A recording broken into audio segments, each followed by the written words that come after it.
ჩემთვის ზებუნებრივი გახდა ჯერ იმიტომ რომ დიდი სერიალი იყო, რამდენი სეზონია ხო და თითო სეზონში ბევრი ეპიზოდია. აი ჩემი ნაწილი გახდა თითქოს ამ დინის და ამ ძმების ვინჩესტერების მოკლედ ცხოვრება, ამათი თავგადასავლები იყო აი საოცრება და სხვადასხვა მიყვარდა ეგ, მაგრამ მე შენგან განსხვავებით მღლიდა ხოლმე და შენ არასდროს არა, იმის მიუხედავად რომ ძალიან ბევრი კაცი იყო ახლა მაგ სერიალში, ძირითადად სულ მე მოახმოვანებდი, მართლა ეგრე იყო, იმიტომ რომ ქალი შემოდიოდა და ისიც ყავდნენ ხუცუჩი. ანუ აი არ ვიცი, ეს მითოლოგიური გმირების ეს რაღაც ბიბლიური პერსონაჟები, აი ეს supernatural things-ი რაც ხდება ზოგადად და ამეების ახსნა, აი მაშინ გავიგე ამ სერიალის გახმოვანებისას გავიგე, ძალიან ბევრი რაღაც ისეთი მნიშვნელოვანი დეტალი ეს ზებუნებრივი სამყაროში, რომელიც არ ვიცოდი რა, საკმაოდ ასე ვთქვათ,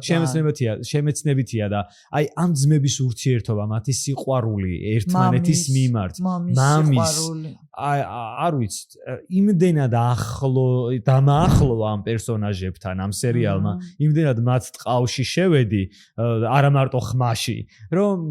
მე ძალიან გული დამწყდა, აი როცა ჩვენ ბოლო სეზონი ჩავწერეთ.